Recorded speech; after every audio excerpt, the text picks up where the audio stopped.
Russell Wilson will be released. Saquon Barkley will not be tagged. Many big stars will have new homes in 2024. We'll tell you where their most probable and best landing spots are on today's episode of Locked On Fantasy Football. You are Locked On Fantasy, your daily NFL fantasy podcast. Part of the Locked On Podcast Network, your team every day.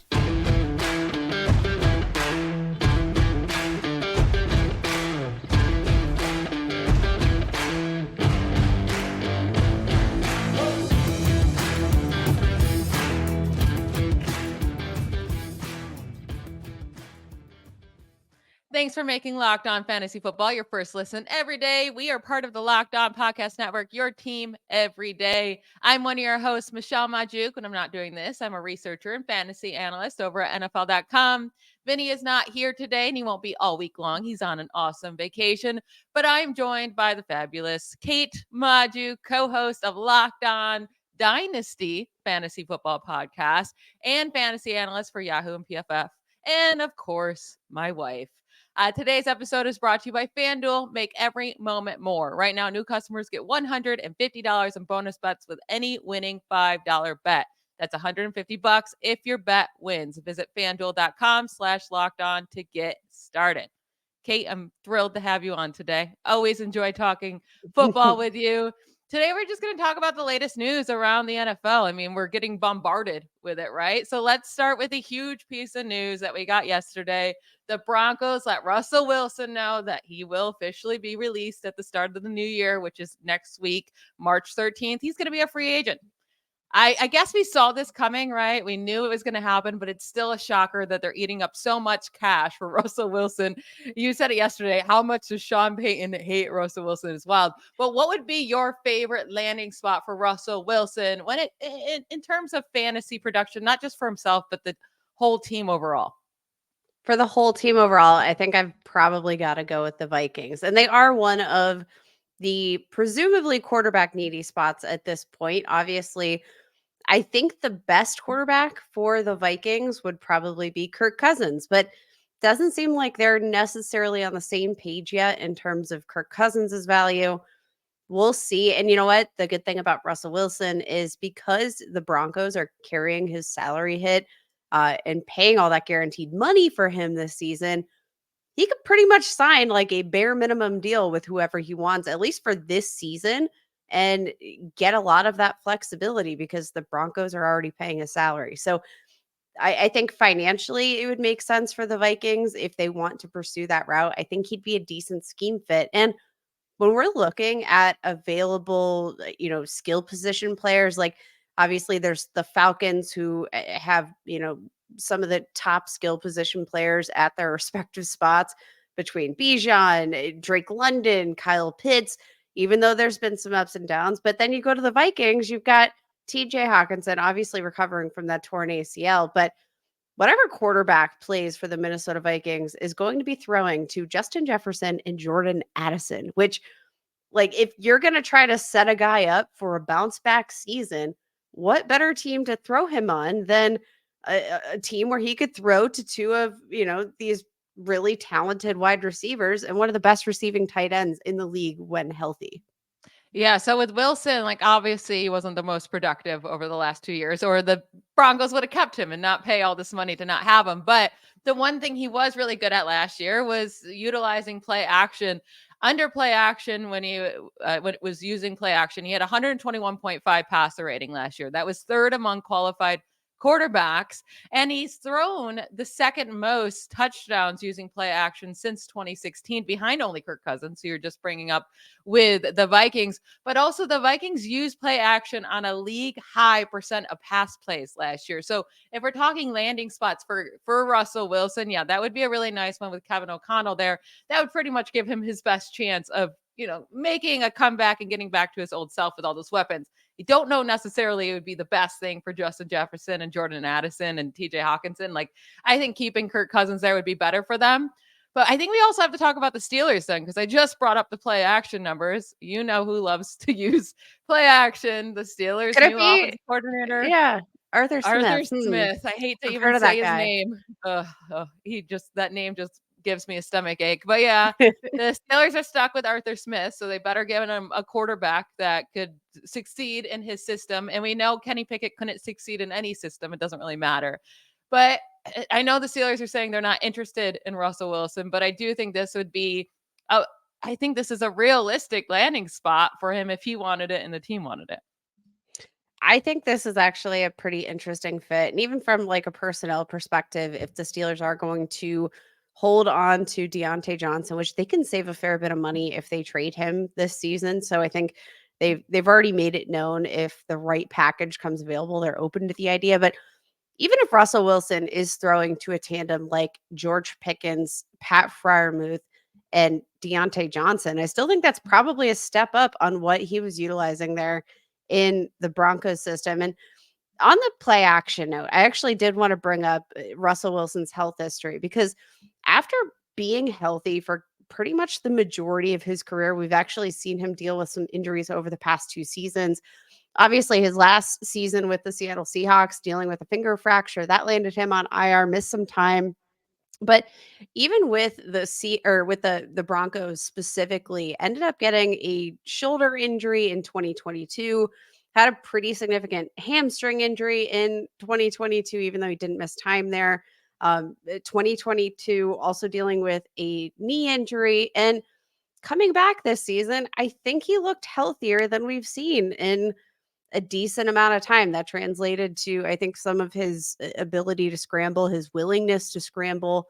And I think that that would translate fairly well to some of these, you know, play action friendly systems that he'd be able to execute that a little bit better than maybe you would have guessed over the past couple seasons, just because he was dealing with some of these nagging injuries. Yeah, the Raiders are another option with Luke Getsy. He used play action quite a lot with the Bears when he was the OC. I don't know if that's the greatest situation for Russell or Devonta Adams. I don't know. But one sneaky one could be the Buccaneers, because I know they're in talks with Baker Mayfield. But I do think at this point, Baker Mayfield might actually cost a significant amount of more money, because he's in this contract year where he hasn't made any money yet really in his career besides that rookie contract. And he's looking for that a little bit bigger extension. It's not going to be massive. But then you just said, like, Russell Wilson, I mean, he's already making his money from the Broncos. If he wants to join a team bad enough, he could really take any deal he wants. Do the Buccaneers say, hey, like, yeah, we liked you, Baker, but we have Russell? Maybe they still think Russell's an upgrade to Baker Mayfield. They're kind of similar at this point as well. If Russell Wilson's going to be cheaper, do they go with him instead of Baker? I actually think that would probably be a really reasonable thing. And I think like Russell Wilson, for how desperate this Broncos team is to get rid of him and eat all that dead money, I still think he's been at least average as an NFL quarterback, especially over the past season. Again, I mentioned his first season with the team where he was dealing with a myriad of injuries that seemed really problematic to his game. But this past year, I think the worst you could probably say is that he was average.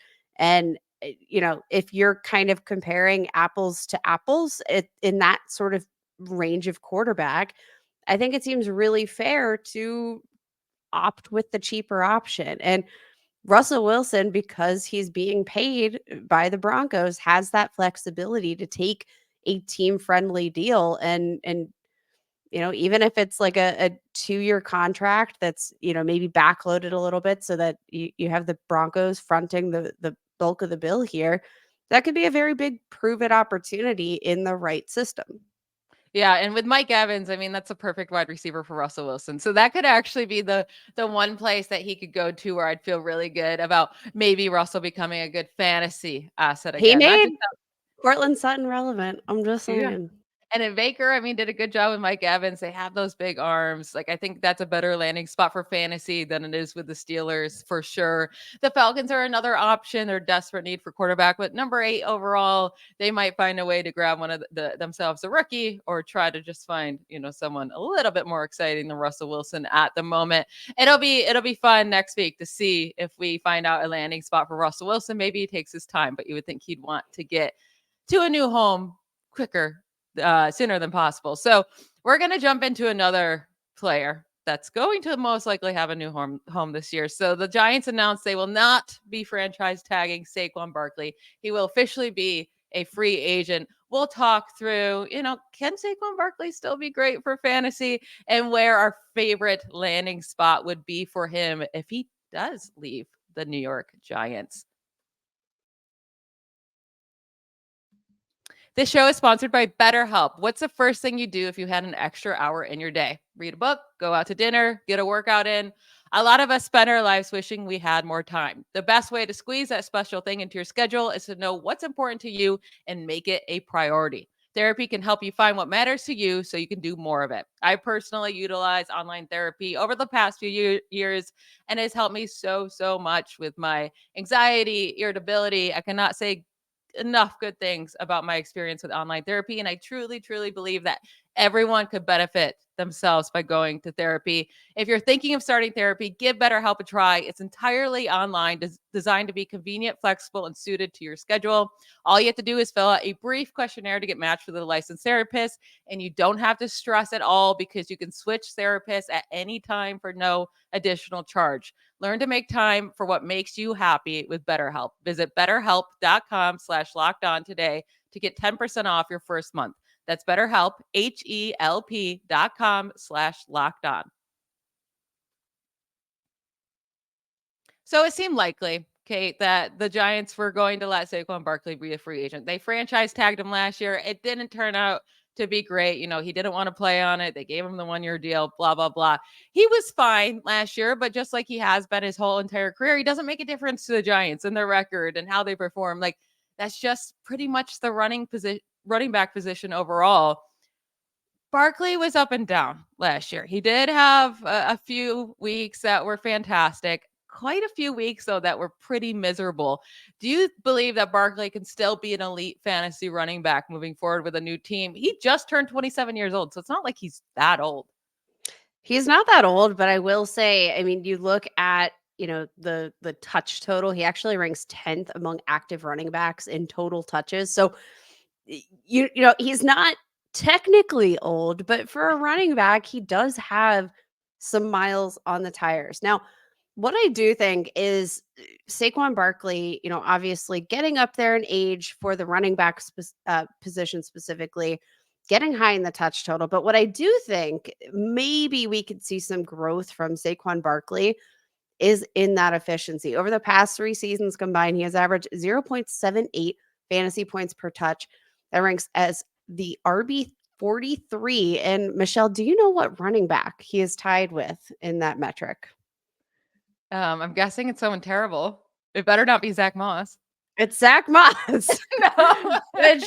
which I found amazing because like we're going into like the 100th spot in decimal. So what are the chances that he's tied with really any player, let alone Zach Moss? But generally speaking, you're looking at Zach Moss's efficiency metrics outside of a short game stint last season with the Colts. And most people aren't going to be very excited with Zach Moss's overall efficiency here.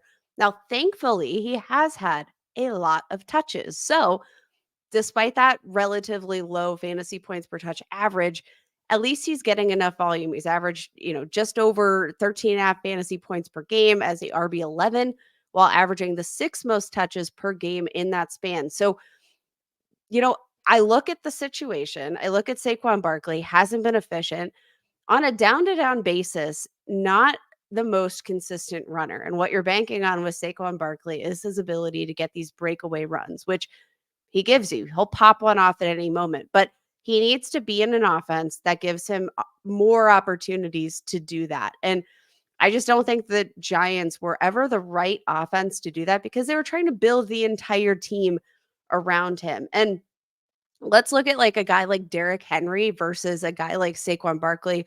You can build your offense around Derrick Henry because every single down he is going to be a threat. But for a guy like Saquon Barkley, not as much of a threat on every single down. You always have the threat of him breaking one off, but you get a lot more stuffed runs in between. You get a lot more 2-yard runs, 3-yard runs in between, whereas Derrick Henry has that consistency. So like if he goes to the right spot where maybe he can be more of a consistent down runner and not rely so much on that breakaway playability, which he very clearly has. I'm not negating that, but He needs to go somewhere he can be more efficient on an every down basis. Where is that? We can debate. That's just not the player he is, though. That's why I never wanted Saquon Barkley coming out of school. That's why I would never want him on any of my, a team that I was rooting for. I don't think he's that kind of running back that's going to win you games because he does destroy you on so many downs.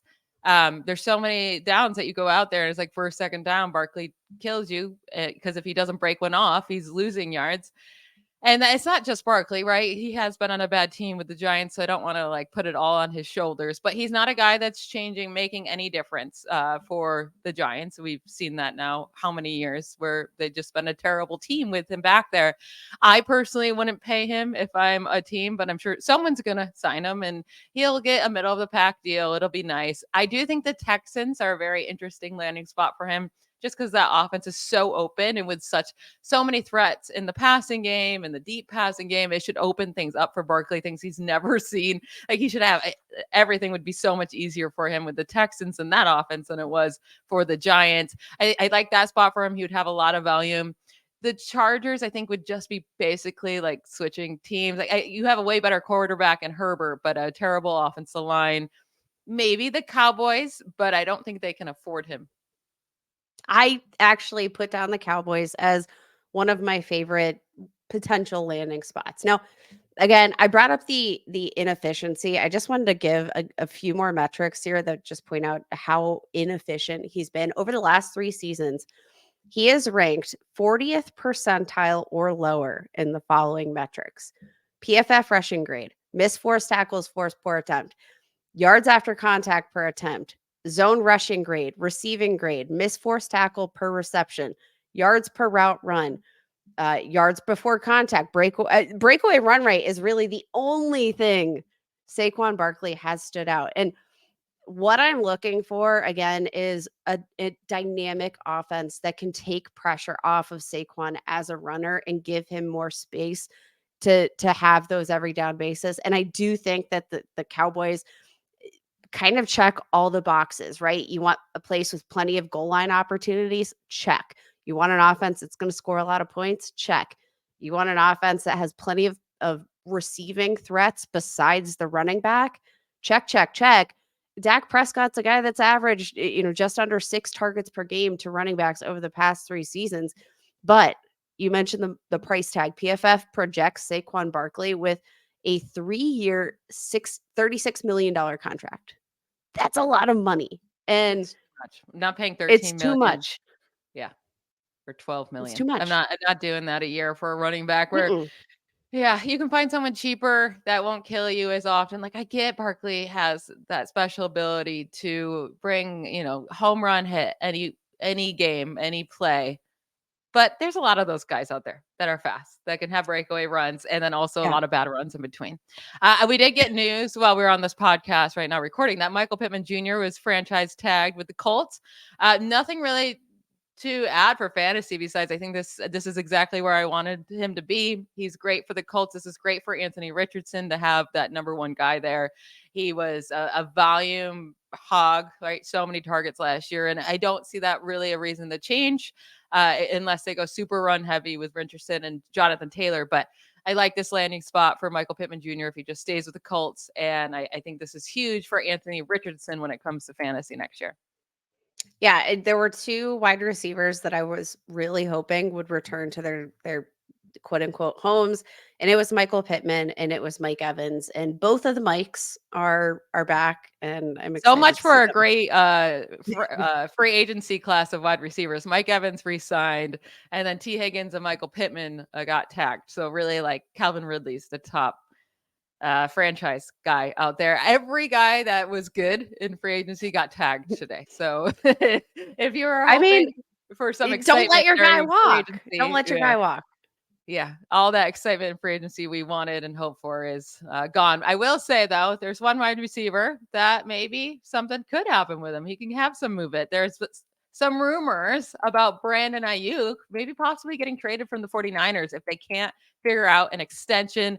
We will get to that in our final segment right after we hear from one of our great sponsors. Get buckets with your first bet on FanDuel, America's #1 sportsbook, because right now new customers get $150 in bonus bets with any winning $5 bet. That's $150 if your bet wins. Bet on all your favorite NBA players and teams with quick bets, live same game parlays, exclusive props, and more. My favorite player prop for tonight's slate of NBA games is Wemby.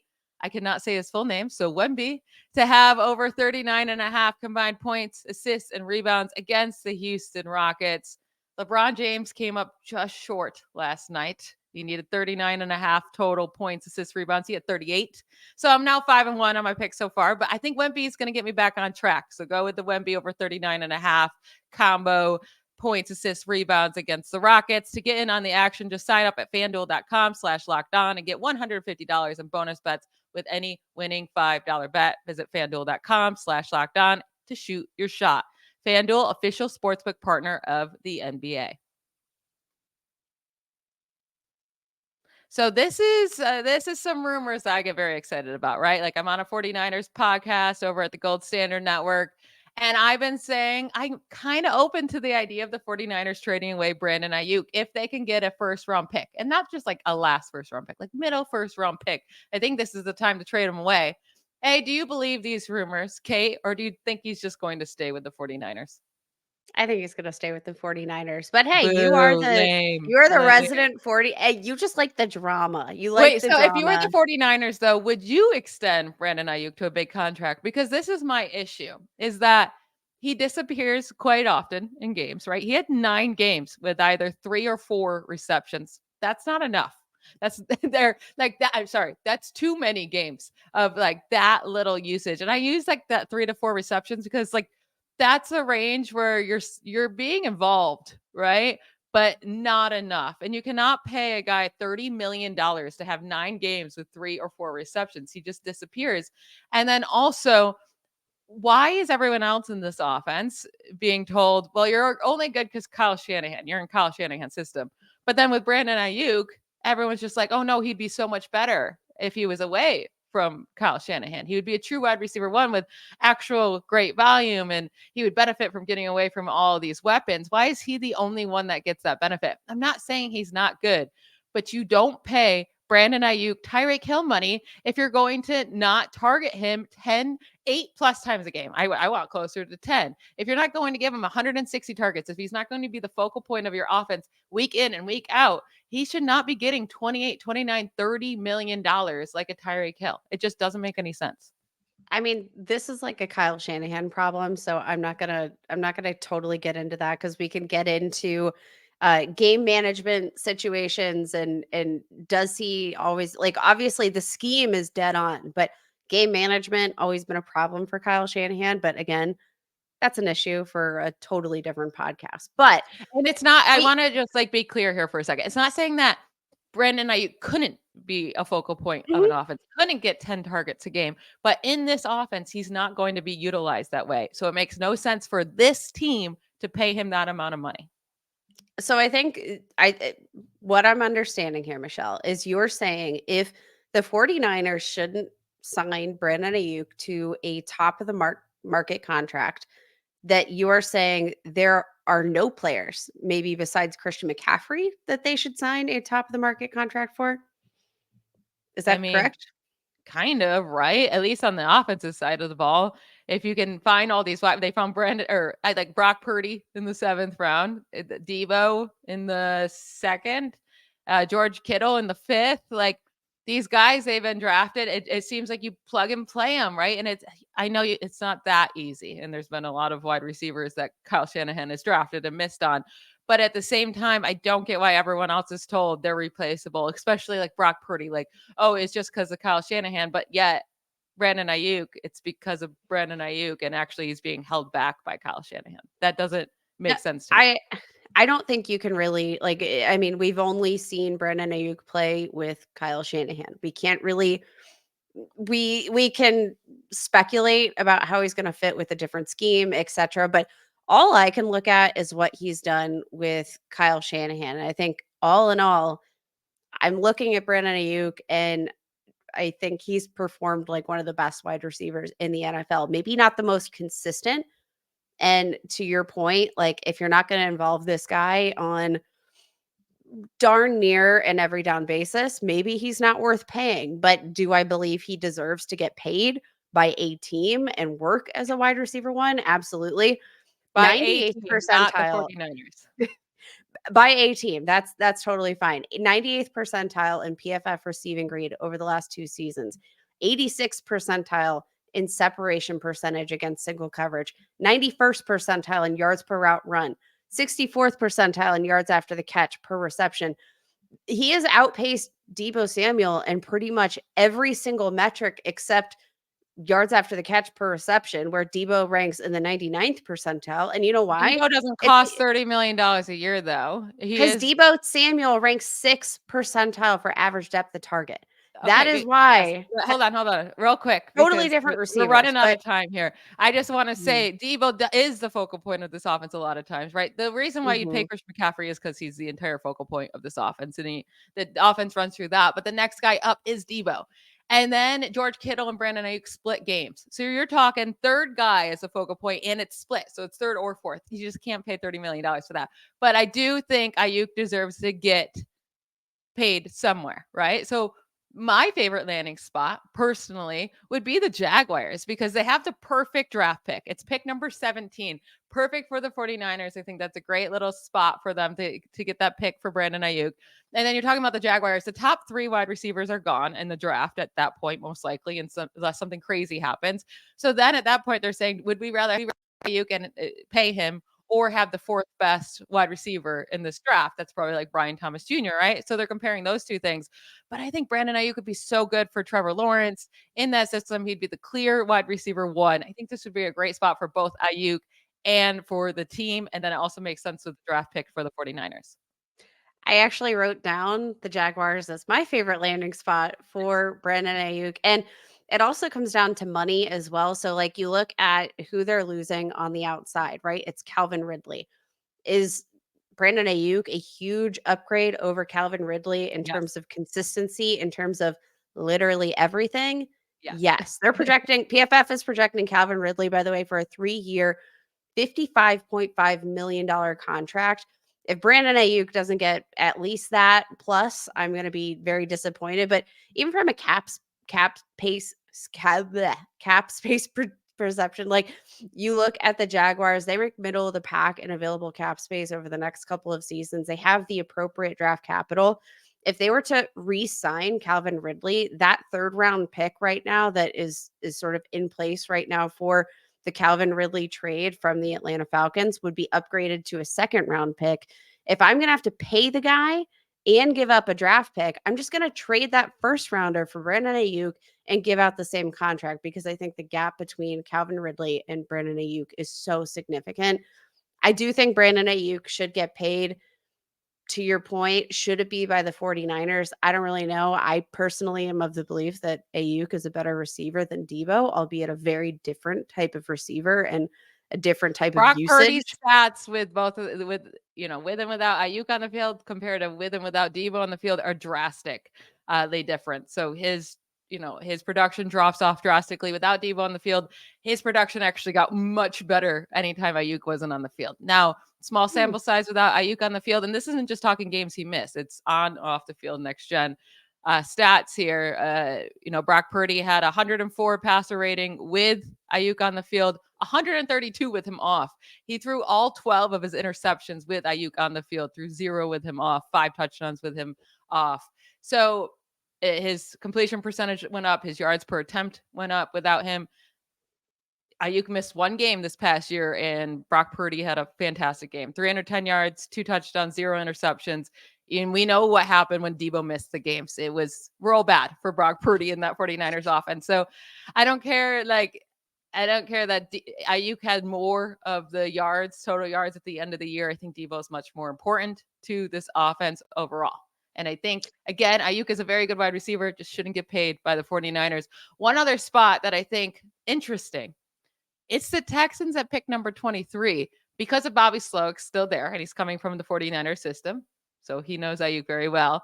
Now, yeah, they have Nico Collins and Tank Dell, but is that stopping you from going to get a Brandon Aiyuk? Because those 3 would be pretty much unstoppable. And I also think Aiyuk would be a really nice addition to help CJ Stroud keep growing. Instead of just hoping that Nico Collins continues, to do what he did last year out of nowhere. Interesting landing spot for him.